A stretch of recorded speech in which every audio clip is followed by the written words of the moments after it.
Assalamualaikum warahmatullahi wabarakatuh. Alhamdulillahirabbil alamin wa bihi nasta'in wa ala umurid dunya waddin wa ala alihi wa ashabihi ajmain. Allahumma shalli wa sallim ala sayyidina Muhammad wa ala ali sayyidina Muhammad. Wa qala Allah ta'ala fil Qur'anil Karim, a'udzu billahi minasyaitonir rajim, bismillahirrahmanirrahim. Wal asri innal insana lafi khusrin illal ladzina amanu wa amilus solihati wa tawasaw bil haqqi wa tawasaw bis sabr.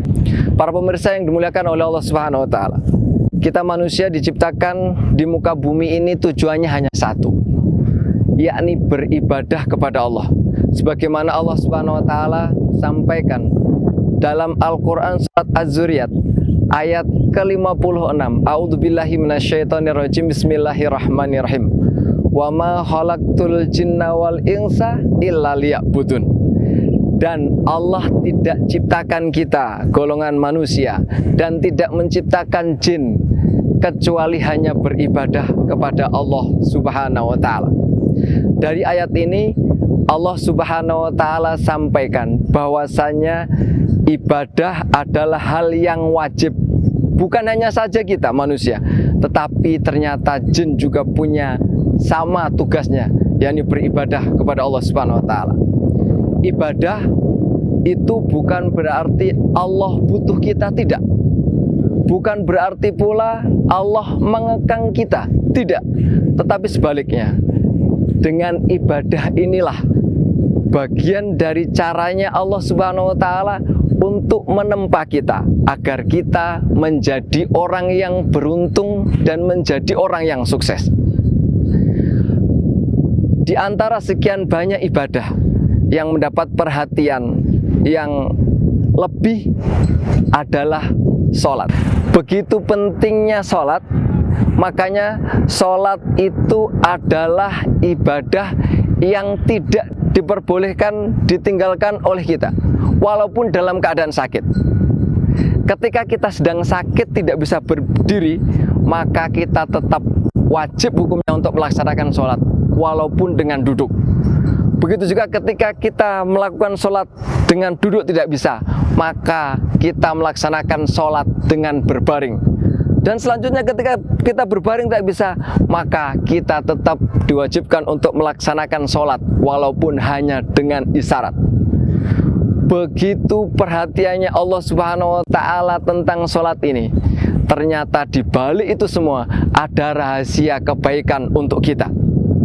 Di antara sekian banyak rahasia kebaikan untuk kita adalah yang pertama, sholat itu adalah amal yang nantinya Allah hisab pertama di yaumil kiamah nanti.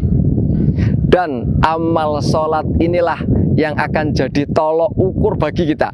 Apakah kita nantinya akan jadi orang yang beruntung atau sebaliknya kita akan jadi orang yang celaka. Sebagaimana Rasulullah SAW sampaikan dalam hadis riwayat At-Tirmidzi, Rasulullah SAW menyampaikan, inna awwala ma yuhasabu bihil abdu yaumal qiyamati min amalihi sholatuhu fa in soluhat faqad aflaha wa anjaha wa in fasadat faqad khaba wa khasira. Dari hadis ini Rasulullah SAW sampaikan sesungguhnya amal yang pertama kali nantinya akan dihisab oleh Allah adalah sholat kita. Dan sholat akan jadi tolok ukur bagi amal kita. Fa'in soluhat, jika sholat kita itu baik, faqad aflaha wa anjaha, maka kita akan jadi orang yang beruntung dan sukses. Tetapi sebaliknya, ketika sholat kita itu rusak, maka kita akan jadi orang yang celaka dan jadi orang yang rugi. Oleh karena itu, pada kesempatan kali ini, yuk kita sama-sama memperbaiki sholat kita. Kita sama-sama terus belajar untuk memperbaiki sholat kita, sehingga ketika sholat kita baik, maka insya Allah kita akan tergolong menjadi orang yang beruntung di sisi Allah Subhanahu wa Ta'ala. Begitu juga yang kedua, hikmahnya sholat itu adalah sebagai self control kita, pengendali dalam diri kita. Karena Allah Subhanahu wa Ta'ala sampaikan dalam surat Al-Ankabut ayat ke-45, inna sholata tanha anil fahsya'i wal munkar. Sesungguhnya sholat itu dapat mencegah perbuatan keji dan mungkar. Dari ayat ini Allah Subhanahu wa Ta'ala ingin sampaikan kepada kita bahwasanya sholat itu yang kita laksanakan akan bisa merubah diri kita, akan jadi self control, pengendali dalam diri kita. Ketika kita bisa berbuat, maka sebelumnya pasti kita akan berpikir perbuatan yang kita lakukan ini baik ataukah buruk. Ketika baik kita laksanakan, dan ketika buruk kita akan tinggalkan.